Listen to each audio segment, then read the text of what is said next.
اگر کسی شخص کو وضو کے دوران ہی کوئی وضو توڑنے والی چیز جو ہے وہ لاحق ہوئی، اس کی ہوا خارج ہوئی یا پیشاب کے قطرے آئے یا کس طرح کی اور کوئی صورتحال اس کے لیے بنی، تو اب اس کے لیے حکم کیا ہے کہ وہ اپنا وضو وہیں سے جہاں اس کا وضو ٹوٹا ہے وہاں سے اگلے اعضاء دھوئے یا کہ نئے سرے سے اپنے وضو کو شروع کرے۔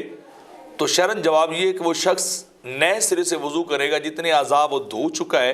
اتنے اعضاء کا بھی اعتبار نہیں ہوگا، وہ ٹوٹے وضو کا حصہ شمار ہوئے اور وہ ختم ہو گئے، اور اب نئے سرے سے وہ وضو کی ابتدا کرے۔ لیکن ایسا شخص جسے یہ عارضہ لاحق، اس کی دو صورتیں ہوں گی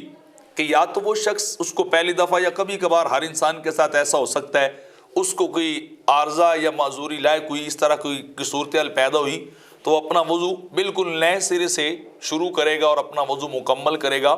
لیکن اگر کوئی شخص شرعی طور پر معذور ہو تو اس کے لیے حکم یہ ہے کہ وہ اپنا وضو اسی طرح جاری رکھے۔ اور شرعی معذور وہ شخص ہوتا ہے کہ جس کو انتہائی زیادہ پیشاب کے قطرے آنے کی بیماری ہو یا ری کے خروج کی سے بہت زیادہ بیماری ہو، اس کا معدہ خراب ہو اور وہ اپنے وضو کو قائم نہ رکھ سکتا ہو، تو وہ شخص معذور شمار ہوگا۔ اور اس کی صحیح وقت اور ٹائمنگ یہ ہے کہ وہ کسی بھی نماز کو اتنی دیر تک کہ وہ وضو کرے اور وضو کر کے وہ نماز جس نماز کا وقت ہوا ہے اس کو ادا کرے، اتنا وقت بھی وضو کے ٹوٹنے سے اس کا خالی نہ ہو، یعنی پیشاب کے قطرے سے، ہوا کے خروج سے یا کوئی زخم ہو تو وہاں سے خون رستا رہتا ہو، ٹپکتا رہتا ہو، اس کے ٹپکنے سے اتنا وقت بھی نہ ملتا ہو تو وہ بندہ پھر شرعاً معذور ہوگا۔ اور اس کے لیے بھی حکم یہ ہے کہ وہ اپنا وضو جاری رکھے، اور چاہے اس کے بعد اس کا اس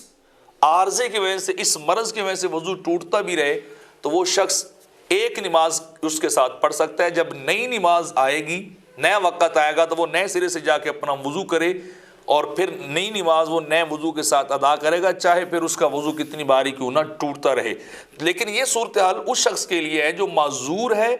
اور جس کے اوپر شریعت کے احکام تھوڑے سے اس کے عارضے کی وجہ سے، اس کی مرض کی وجہ سے جو ہے وہ نارمل کر دیے گئے ہیں، ان کے اندر اس کو کنسیشن دی گئی ہے۔ لیکن تندرست آدمی کے لیے حکم یہ ہے کہ وہ اگر دوران وضو اسے کسی طرح کا بھی وضو ٹوٹنے والا عارضہ یا چیز لاحق ہوتی ہے تو پھر وہ انسان اپنا وضو نئے سرے سے کرے گا، پہلے سے دھلے ادا کا کوئی اعتبار نہیں ہوگا، اور مکمل طور پہ وضو کر کے پھر اپنی بندگی اور عبادت کی طرف وہ شخص جائے گا۔